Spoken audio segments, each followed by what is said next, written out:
જળ સંકટ સામેની લડાઈમાં ઉત્કૃષ્ટ પ્રદર્શન બદલ સુરત જિલ્લા અને સુરત મહાનગરપાલિકાને દિલ્હીના વિજ્ઞાન ભવન ખાતે યોજાયેલા જળ સંચય જન ભાગીદારી 1.0 એવોર્ડ વિતરણ સમારોહ સન્માનિત કરવામાં આવ્યા।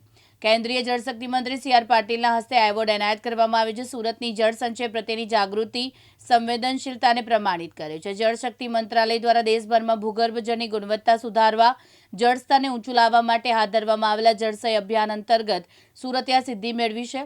સુરત મહાનગરપાલિકા જિલ્લા વહીવટીતંત્ર દ્વારા વર્ષ 2024-25માં 67,194 જળસંચય સ્ટ્રક્ચર ઊભા કરીને વરસાદી પાણીને નદી કે દરિયામાં વહેતું જતું અટકાવી જમીનમાં ઉતારવામાં સફળતા મળી છે।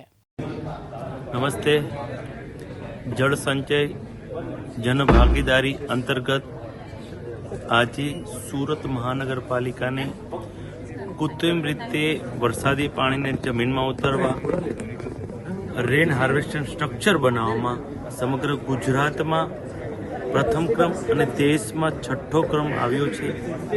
હું તમામ સુરતીઓના સાથ સહકારથી આદરણીય પાટીલ સાહેબના માર્ગદર્શનમાં સુરત મહાનગરપાલિકાએ છેલ્લા 1 વર્ષમાં 11,000 જેટલા રેન હાર્વેસ્ટ સ્ટ્રક્ચર બનાવ્યા છે। આ પ્રધાનમંત્રીશ્રીના કેચ ધ રેન અભિયાનને સુરત મહાનગરપાલિકાએ એક ઇનિશિયેટિવ લઈને કામ કર્યું છે।